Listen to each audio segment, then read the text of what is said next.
You're watching Meet the Movie Press, and coming up, we're going to be talking about Justice League, Quentin Tarantino, AFI Fest, Are You Afraid of the Dark, Tiffany, Haddish, so much more. Stay tuned. Welcome to Popcorn Talk, featuring movie discussion, news, and interviews. Popcorn Talk, we talk movies. And now, here's Popcorn Talk's Meet the Movie Press. Good morning, everybody. I'm Jeff Sneider. You're watching Meet the Movie Press. Thank you for tuning in. Simon Thompson out today, and so we have a very special co-host. With me is Carla Renata.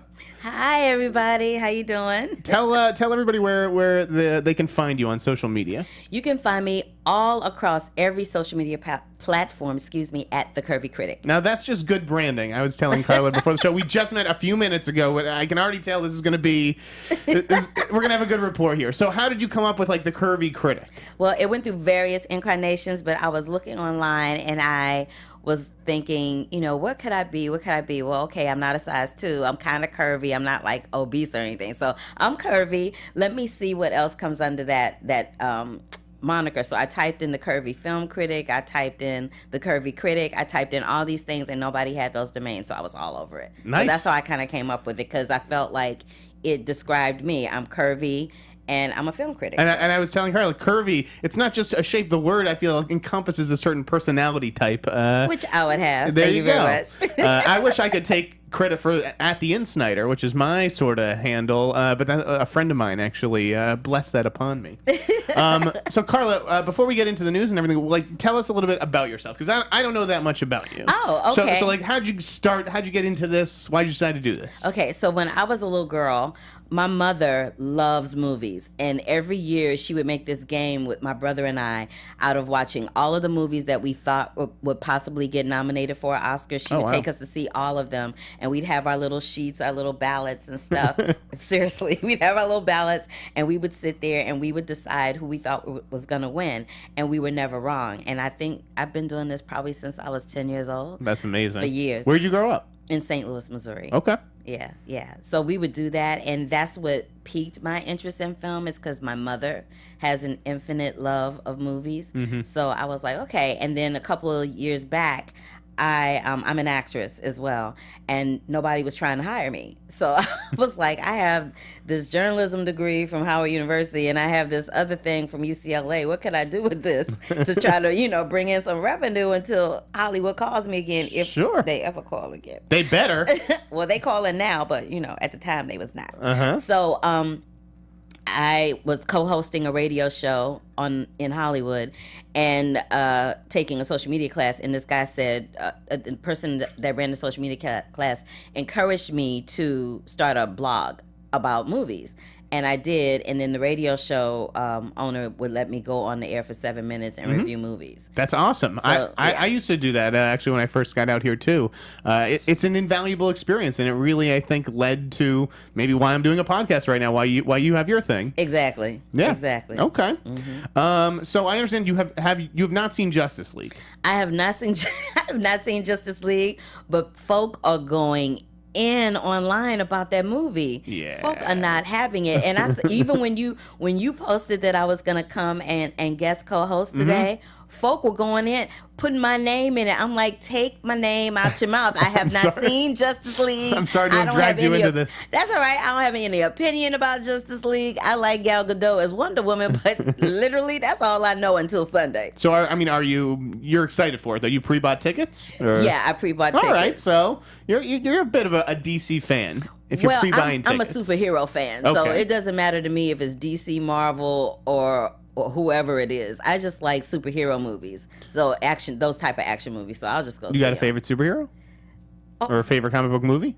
Wonder Woman and Spider-Man. Okay. What? All right, fair enough. First of all, I did see Justice League. I saw it Wednesday night on the Warner Brothers lot. Okay. With a family of raccoons. It's adorable. There's a family of raccoons on the lot. And I'll put it this way. I have a blog where I rank all the movies, and there's categories. The standouts, the good ones, the disappointing ones. Right. I put this under disappointments instead of bad.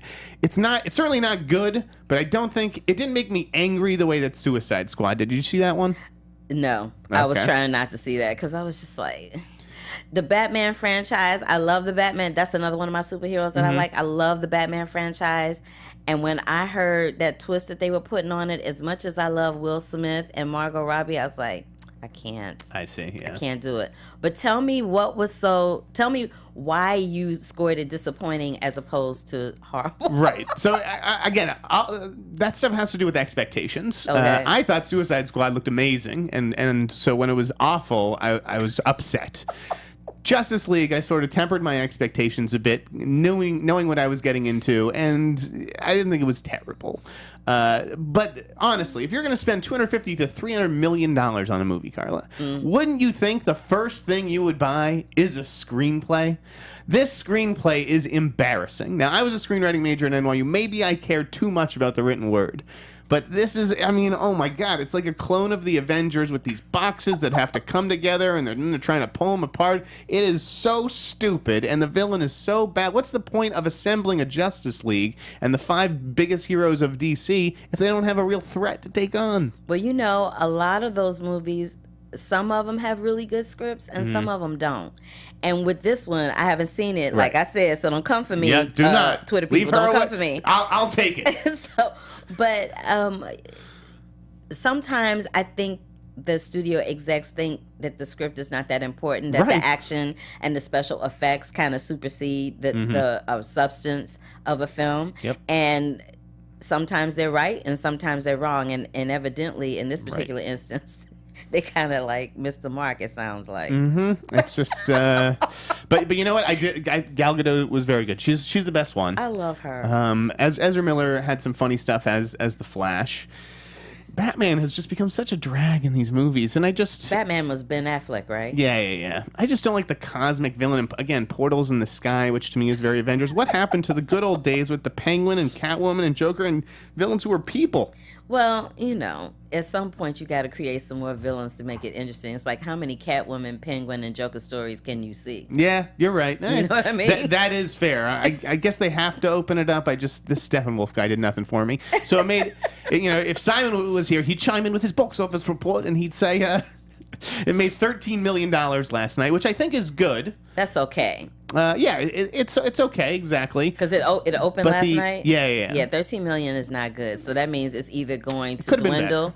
Yeah, that means that the box office returns are either going to dwindle as the weekend goes on, or it might slightly go up. But opening at 13 is not. It's looking promising. at 110 to 120 million dollars. So this is arguably the biggest title that Warner Brothers has, maybe not counting like a Fantastic Beasts kind of thing. This movie needs to be opening like to close to Jurassic World numbers in my eyes, which is, you know, Jurassic World probably is going to do double what, or it did double what Justice League will probably do. I just don't see this. I think this could be it. I think if they could blow the whole thing up after this, if it comes in 100 million lower than Batman vs Superman, we'll see. I don't know how much you care about box office or if you pay attention to the numbers.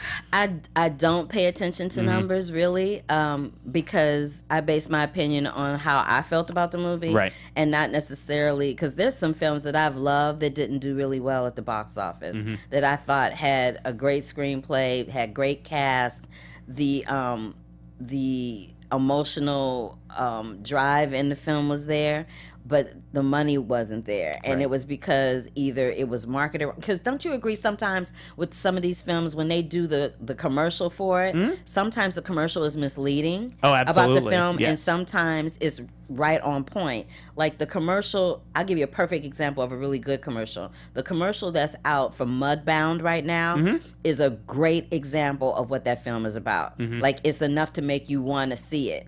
And you don't, for this film, you don't have to go outside of your house to see it because it's on Netflix this weekend. That's right, and it's really good. It's excellent.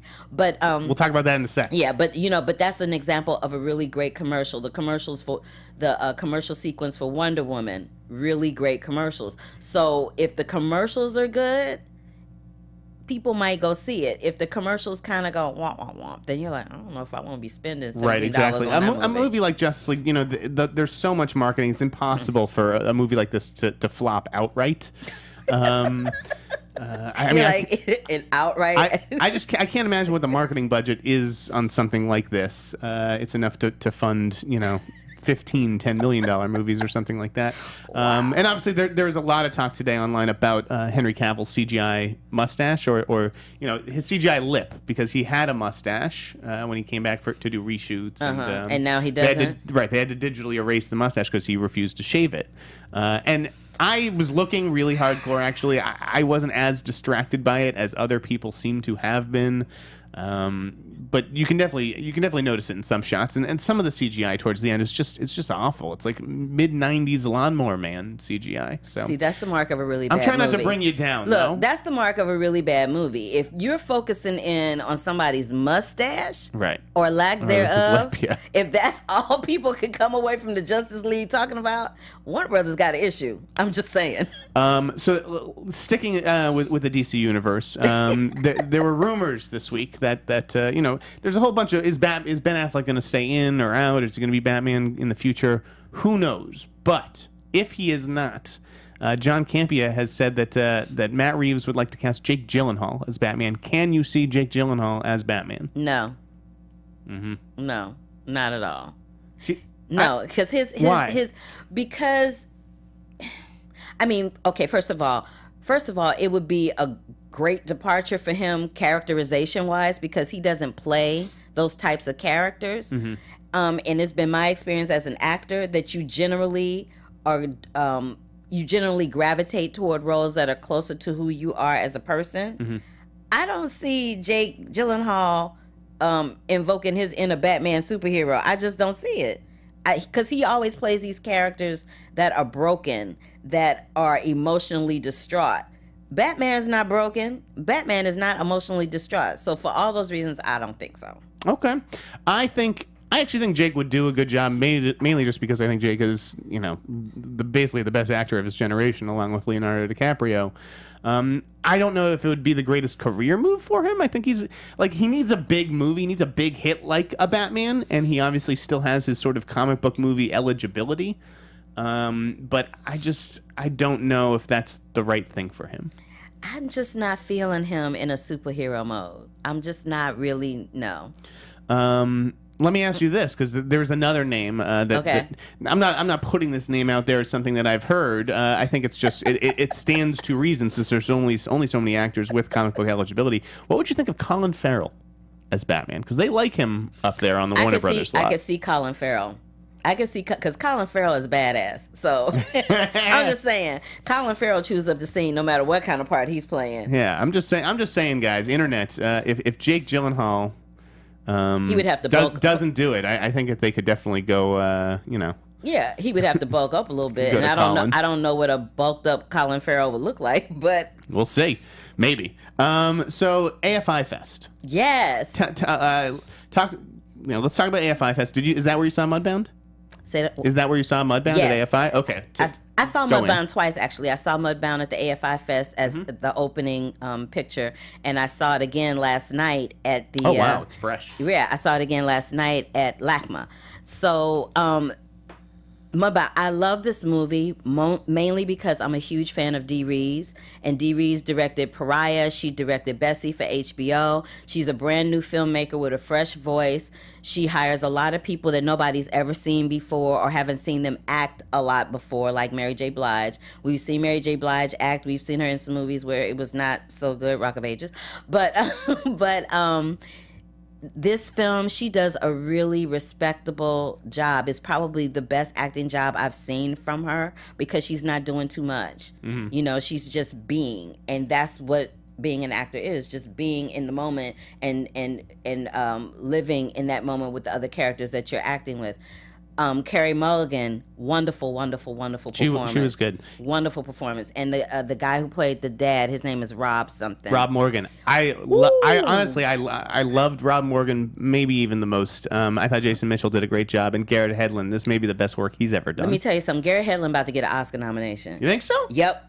Because of all the movies I've seen, he gonna get... this is the thing. I feel like and this is totally going off the subject just for a second, but I feel like most of the films that have come out are kind of like, and most of the films with the men's performances are kind of like, it's not a great year. In terms of Oscars, like the women's the women for Best Actress and Best Supporting Actress is oversaturated with possibilities, but for the men, not so much. And I think Garrett is a huge welcome addition to that nominee list. So you think, and maybe he could get two nominations, I don't know this, but you think he would get a nomination over Jason Mitchell?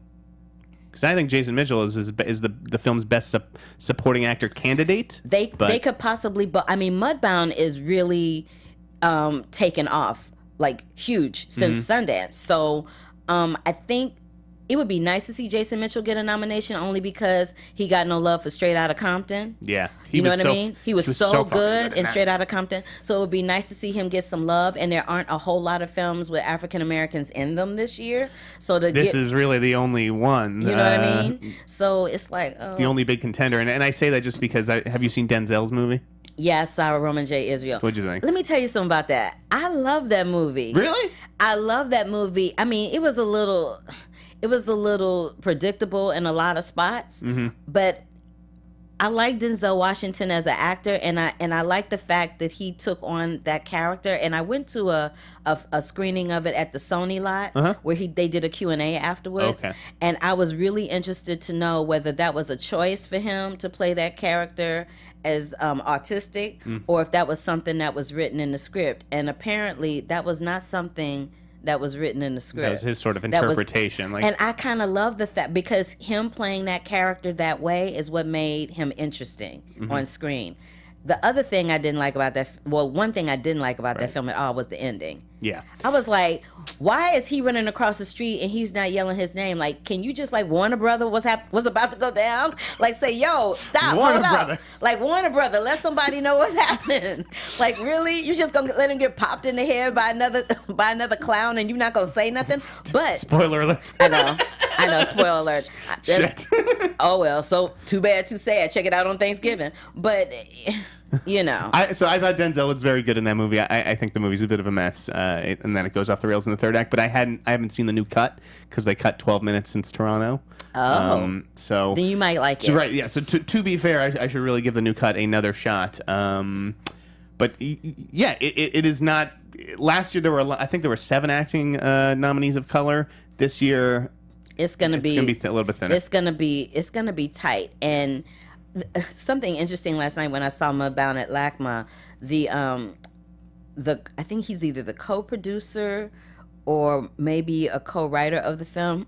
Virgo Williams?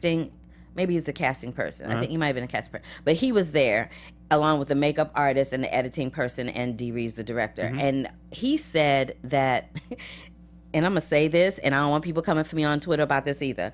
So he said, I decided to make this film because, that hashtag Oscars so white, right. People were complaining and people were saying this and people were saying that. He said, but nobody was doing anything. First of all, you are a white man in America, so it's easier for you to make that happen. There aren't a whole lot of people of African American descent that are producers, that are directors, that are screenplay writers. I mean, you can count them on one hand. John Ridley, Ava DuVernay, Dee Rees. I mean, you know what I mean? Spike Lee, John Singleton. You can count them on one hand. So I know that he wasn't trying to be condescending when he made that comment last night. But at the same time, it's like, have you looked in the mirror lately? Have you looked at the news? Have you even looked at what the industry has to offer in terms of people that are able to make those types of projects? Right. And I can tell you right now, I have friends that are screenwriters and producers and directors, and they will go to a studio and they got to do a whole PowerPoint. I'm telling you, it's like a circus act for them making them jump through hoops. You know what I mean? To try to get a film made, and whereas somebody like him can just make a phone call and take a meeting and boom, it's done. Right. So I'm not having you for that. I love you, but no. I like that. That was a good take. Now let me ask you this: do you think that Mudbound being a Netflix movie, do you think that could hurt it? Do you think that the Academy is biased against Netflix since it's not they're not pushing theatrical? I think the Academy is feeling some kind of way about the fact that Netflix, Amazon Prime, and all these other studios are kind of like rising up, just like social media has risen up as another means of communication on the internet. I think that it won't hurt it because wasn't Manchester by the Sea in Amazon? Right, Amazon. That's true. And so I don't think it'll hurt it, but there's not a whole lot of love with the Academy and Ted Sarandos and Netflix. So that might be an issue. There's not as much of an issue with Amazon. and some of the and there's another one. What is it? It's Amazon, Netflix, and there's one other one. But anyway, so I don't think there's as much contention with Amazon and the Academy as there is with Ted Sarandos, and I don't know what that's about. But the bottom line is Ted Sarandos is producing really quality work on that network, and the Academy would be foolish not to recognize that. To overlook it just because of Netflix. That's a great point. Thank you, Carla. You're welcome, Jeff. Did you see anything else at AFI? I saw a movie called Film Stars Don't Die in Liverpool. Yeah, with Annette Bening and Jamie Bell. Yeah, and it chronicles the last couple of years, the last 6 months of Gloria Graham's life. And Gloria Graham, for people that don't know who she is, if you've ever I am one of them. You don't? Yeah. Oh my God. Okay, I'm telling you something really you don't know. interested. I'm so excited. Yay. Okay, so Gloria Graham, if you've ever seen the Christmas movie It's a Wonderful Life. I have seen it, but as a Jew, I don't watch it every Christmas like right. a lot of people. All right, so It's a Wonderful Life. There's a character that, for all practical purposes, and for lack of a better way to say this, she's like the town hoe. She is. Okay. She's like the town hoe, and she goes up to Jimmy Stewart's character and asks him for some money, and he gives her some money to leave town. That woman is Gloria Graham. And Gloria Graham made a buttload of money in Hollywood, basically being the hoe in every movie that she was in, except for one that she won an Oscar for. So there's that. But the last 6 months of her life, she was diagnosed with breast cancer, and she takes up with this dude in Liverpool who's like 28 years old. Right. So it chronicles that. This is the thing. I love Annette Bening, and Annette Bening shreds every time she hits the screen. I don't care what role it is. I don't care what movie it is. But oftentimes, Annette Bening is better than the movies that she's in. Yeah. And that was the case with that film. Okay.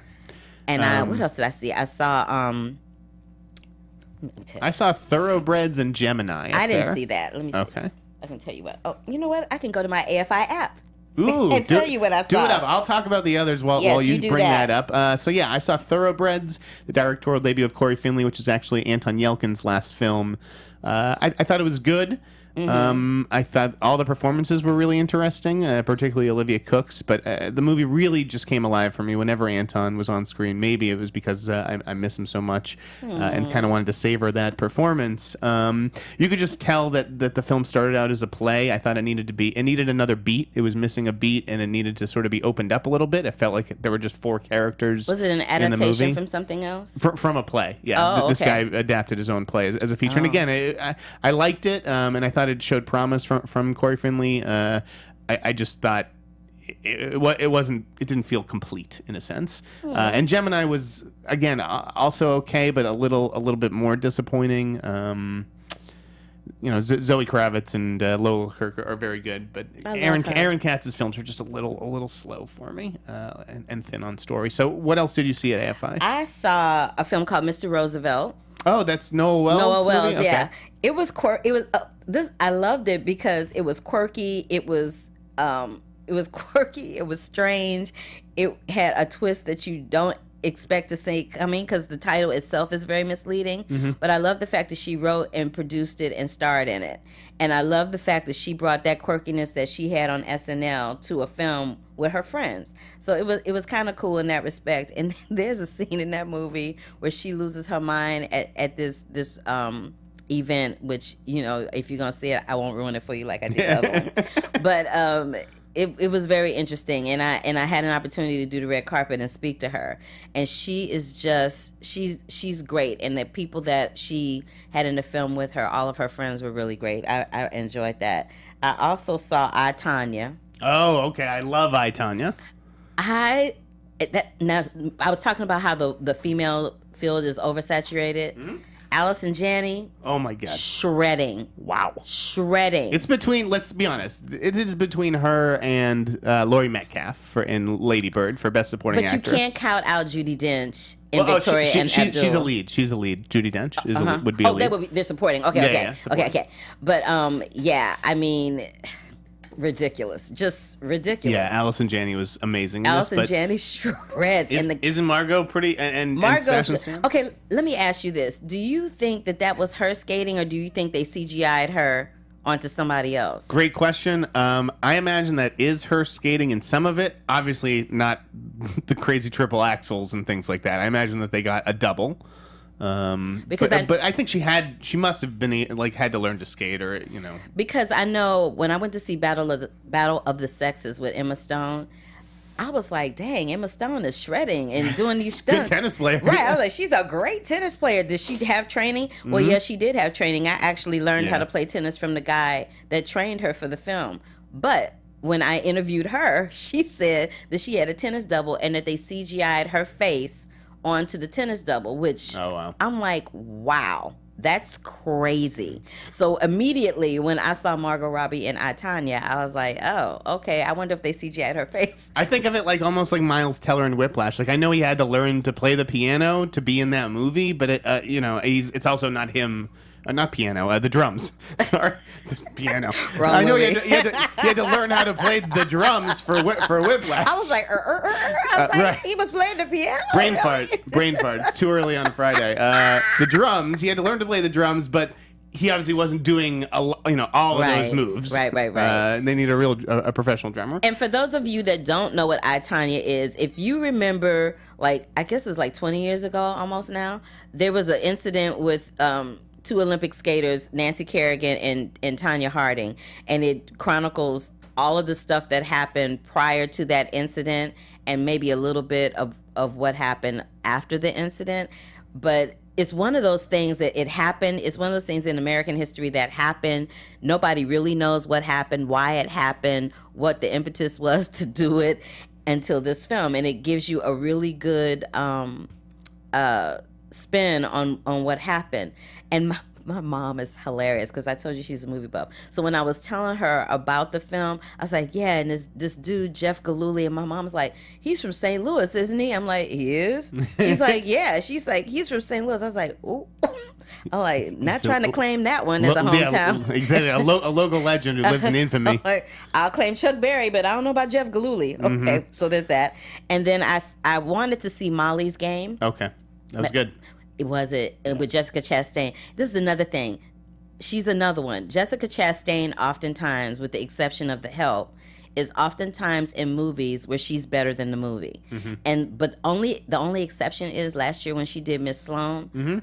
I thought that was a great movie, and I thought she was great in it, and she got no love. That movie got it got buried, dude. Yeah, exactly. I really liked Miss Sloane, and I thought she was great in it as well. And that release was just botched. I mean, that was like a EuropaCorp sort of I was thing. so bummed out. But this is the thing about the AFI Fest that I love.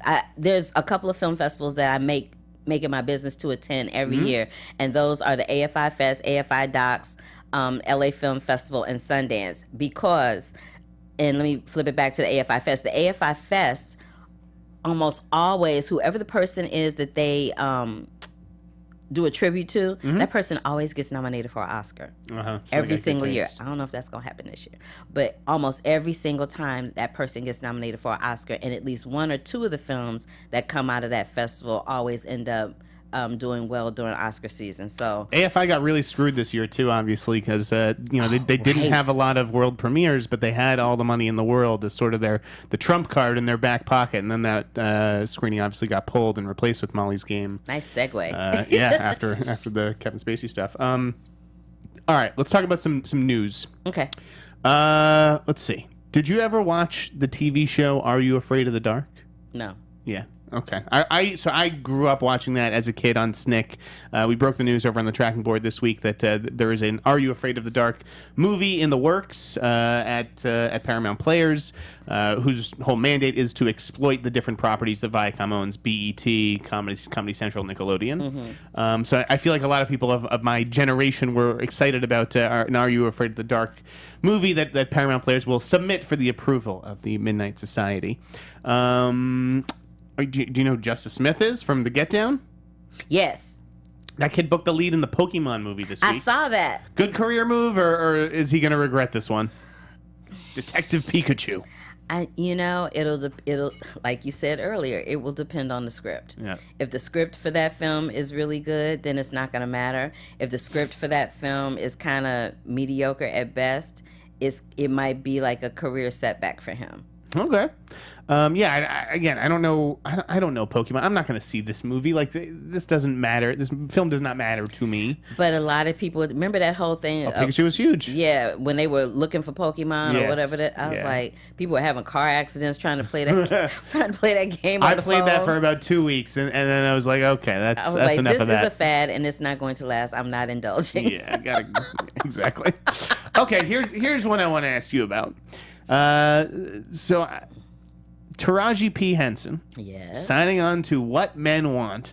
This is ostensibly billed as a comedy, as a sort of an inverse of the Mel Gibson What Women Want. Right. But it seems to me, judging by the headlines of the last few weeks, that What Men Want is fucking terrifying, and it's more of a horror movie than a comedy. Oh. What do you think about this? I hadn't thought about it that deep. Oh, sorry.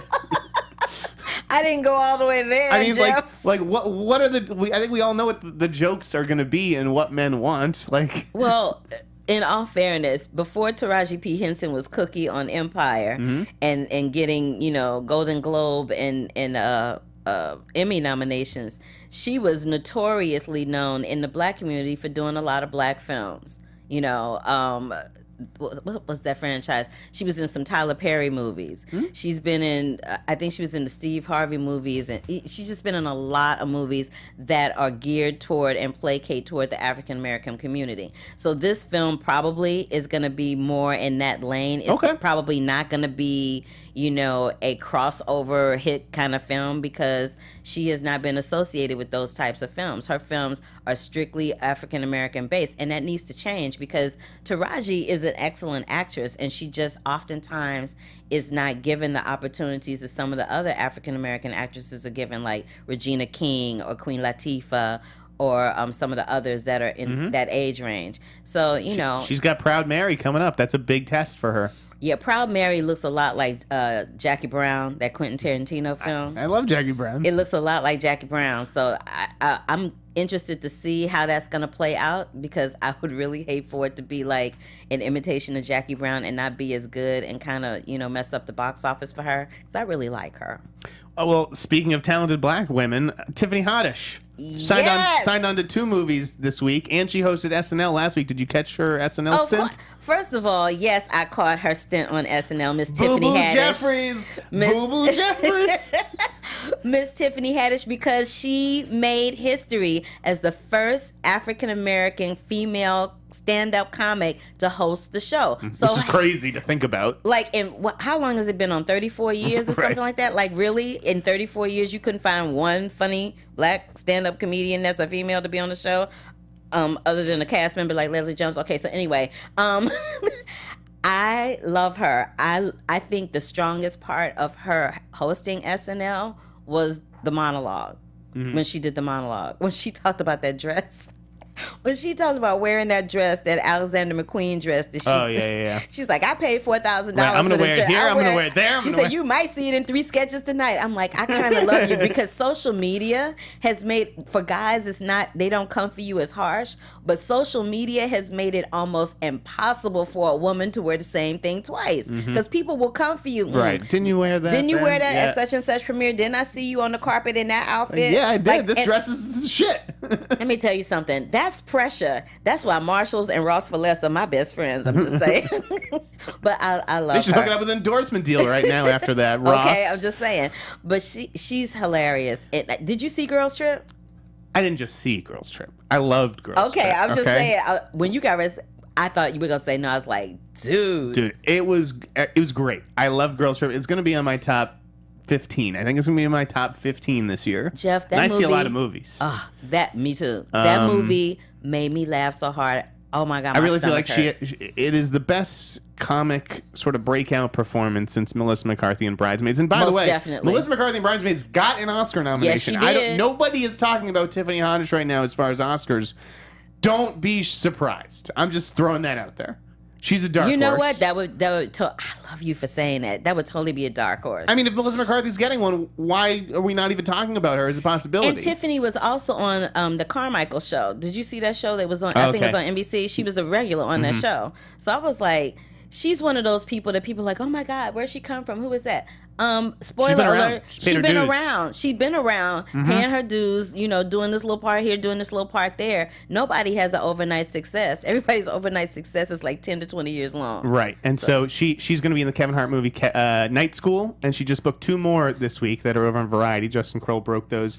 She's going to be in New Lines The Kitchen, which is based on a comic book. It's set in Hell's Kitchen, I believe. And then Universal's The Temp.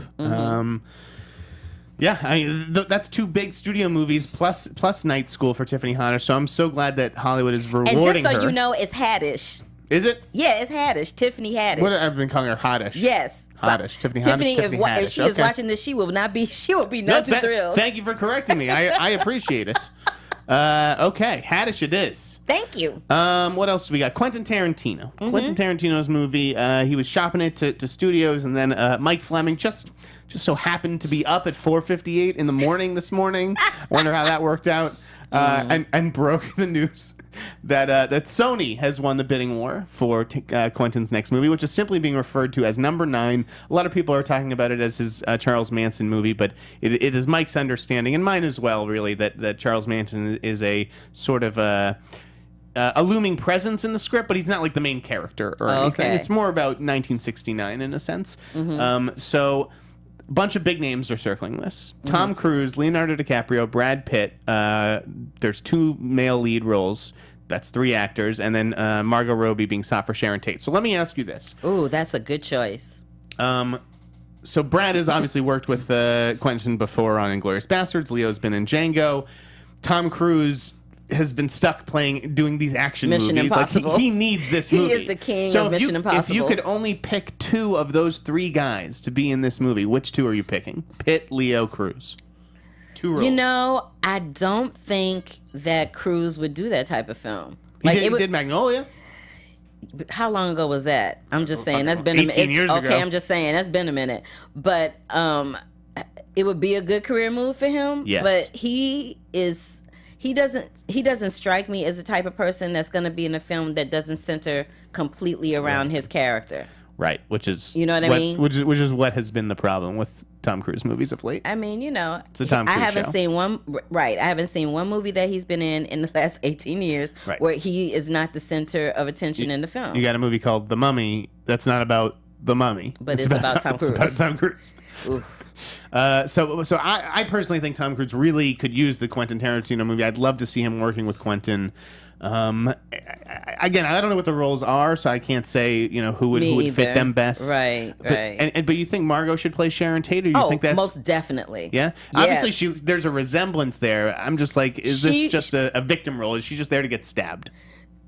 Well, there's that, but she is Sharon Tate. She embodies that same aura, that same energy, that same verve that Sharon Tate.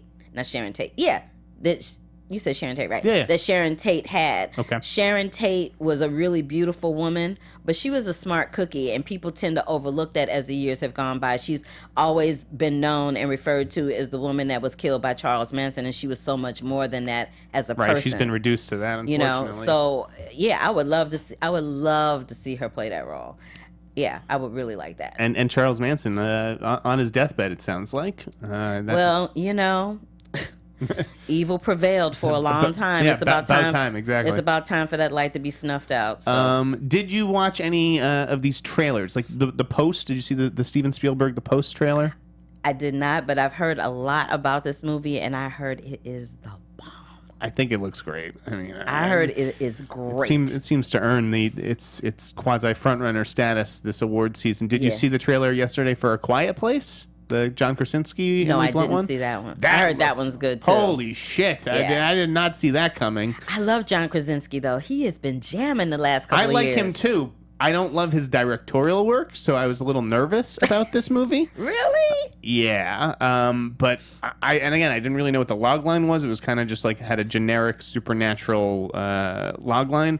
It looks sick. And did you happen to see the Rampage trailer with The Rock? No. Okay. Yeah, that was just, giant wolves and crocodiles. I mean, and to be fair, I haven't seen a whole lot of trailers because I've been festivaling. Right. So there's that. That's and, fair. That's very time consuming. I'll give you a pass then. Well, thank you, Jeff. Bunch of news coming out of Disney. They're doing a Prince Charming movie with Stephen Chbosky, who did The Perks of Being a Wallflower and Wonder, which opens today and is supposed to be very, very good. Read Drew McWeeney's review on our site. Did you see Perks of Being a Wallflower or Wonder? Neither one? Okay. Yeah, Prince Charming, they're going to try to do something with just like that mythos, the same, the generic prince character from Cinderella and Snow White. This will be from the point of view of his brother. So add that to the sort of list of Disney live action fairy tale updates.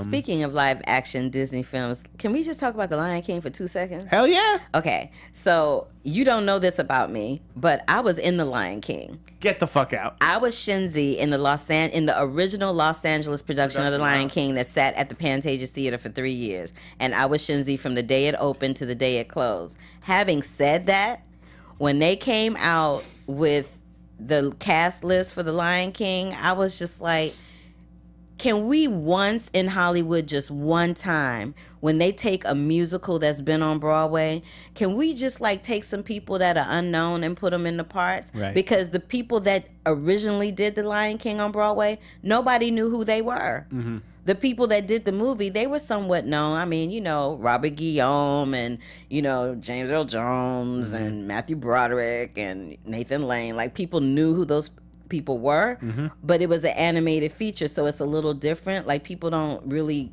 get their feathers as ruffled as much when it's animation, right, as opposed to a live action or a real movie. But I'm just like, Beyonce. Right. Did this movie really need Beyonce? Like, could it have just cast the actress from Broadway? I'm just saying, or one of the variations thereof. Right. I don't have a problem with Donald Glover being Simba. I'm like, that's a really good choice, actually, because he looks a lot like some of the guys that have played Simba. But again, I'm sure the young man that's playing Simba on Broadway right now is more than capable to do that gig. Like, why we always got to throw a bunch of names in a movie? People that truly love film will go and see a movie regardless of who is in it if the premise of the film sounds interesting to them. We don't have to have it laden and laced with 5,000 celebrities. It's so annoying. The only good thing that they did was at least bring somebody from the original, and they have James Earl Jones in there. But really, I will say that I do love this cast. I think it came together in a really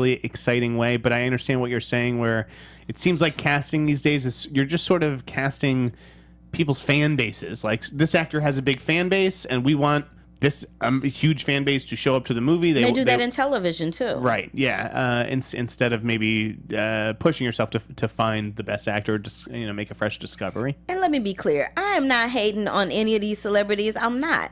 I love every last single one of them, but they have a career. Let somebody that doesn't have a career yet, that a live action feature of Lion King would give them a career. That's all I'm saying. To Jon Favreau and Disney's credit, they did it with the Jungle Book with Neil Sethi, the little boy. And how did that go? It went great. Yeah. There you go. It's a good point. Elsewhere at Disney, Sam Mendes, I broke the news that Sam Mendes pulled out of the Pinocchio movie. He was going to do a live-action Pinocchio film. Do we know why? Yeah, exactly. Why? Do we know why? We don't know why. I actually never got a reason, whether it was like a creative differences thing or a timing thing, but I'm just saying they are looking for a Bond director. It's supposed to be Jan Demange. He's been the front runner, but now that Sam Mendes has dropped Pinocchio, does it open that door for him to ride off into the sunset with Daniel Craig together on Bond 25? I don't know. Anything is possible. I wouldn't put it past anybody. I'm right there with you. And then, I was out last week, so I don't think we had a show with an essence of food poisoning, but there was news that Rian Johnson is going to be creating a new Star Wars trilogy. Are you a Star Wars kind of person, Carla? Hell yeah. Yeah? Yes. When I got my invite to go to the screening in the junket, in the press conference, I was like, yes, sign me up. I was so excited. I am a Star Wars junkie. So you're pumped for this Rian Johnson installment? I don't care who's doing it. If it's Star Wars, I am there. So the big news, besides the fact that Rian Johnson is going to be writing and directing another movie in the Star Wars universe, is that it's going to be set in a different galaxy and feature brand new characters. Is this something that you want to see, or are you happy with just the Skywalker saga stories that we've been getting? Well, I mean, I think that that's probably happening because of Carrie Fisher's demise, Okay. She was such a huge part of that franchise that without her, you have to kind of do something to keep people engaged. I never was a big fan of them introducing new characters when they would do the prequels and all that. Right. I kind of was like, oh, can we just bring Princess Leia back? I was like that. Can we just see, Han Solo and Princess Leia? I just want to see them. But yeah, I mean, I guess it depends on the fan. It depends on the person, and I'm sure that my voice and opinion on that is in the minority. But I can see the pros and the cons to both. I can see the pros to adding new characters and reinventing and refreshing the franchise. But I also like the original stuff, the spins and the plays off of the original stuff, giving them children, like having showing us how Darth Vader became Darth Vader, like that kind of stuff. Like, I like that. But can you look into your Oscar crystal ball and tell me if Carrie Fisher will be nominated for an Oscar? Again, I don't know how much screen time she has. I don't either, and I Is don't. it a possibility? No, I don't think so. Okay. I don't. I think they might, if she hasn't already received an honorary Oscar, there may be some plans at some point to give her and her mother an honorary Oscar. Although I think Debbie Reynolds, did win an Oscar. I do not know. I should know that as the Schmodown champion. I should too, but I think Debbie Reynolds. If she didn't win, I know she's at least been. I know she got nominated for Unsinkable Molly Brown. That I know for sure. Okay. But I'm not quite sure if she won. But something's telling me that she won. But anywho, I think at some point in the future, they will probably give them honorary awards just because their body of work collectively and individually warrants that type of tribute. I think Debbie Reynolds did. She won the Jean Hersholt Humanitarian Award, the honorary Oscar. Yeah, last year. Okay, because I seem to recall recall her holding an Oscar in her hand, and I couldn't remember what it was for. So we're nearing the end of our show. Is there anything else that you wanted to talk about, Carla? Anything on your mind? Well, I think we pretty much covered a lot of the stuff that's on there. Okay. That's on there. That's out there in the news today in terms of movie stuff that's going down. I'm so excited about Star Wars. I just had to bring it back there. So is that the number one movie you're most excited for before the end of the year? Yeah. Hands down. Okay. No. Are you crazy? Yeah. Yes. All right. The Last Jedi coming soon. I guess that'll do it for this edition of Meet the Movie Press. Thank you so much for filling in. Why don't you? Where can folks find you again? Remind us. You can find me across all social media platforms at The Curvy Critic, and if you want to see some of my reviews, go over to thecurvyfilmcritic.com. Well, this went great. So you are definitely going to be coming back. You're welcome anytime. Guys, thanks for watching the Popcorn Talk Network. Make sure to rate, comment, subscribe, all that good stuff. I'm Jeff Sneider, editor-in-chief of the Tracking Board, tracking-board.com. Make sure to bookmark it at the Sneider on Twitter and Instagram. Have a great Justice League weekend, gang. Don't pay attention to that Rotten Tomatoes score too much. From producers Maria Menounos, Kevin Undergaro, Phil Svitek, and the entire Popcorn Talk Network, we would like to thank you for tuning in. For questions or comments, be sure to visit popcorntalk.com. I'm Sir Richard Wentworth, and this has been a presentation of the Popcorn Talk Network. The views expressed herein are those of the hosts only and do not necessarily reflect the views of its owners or principals.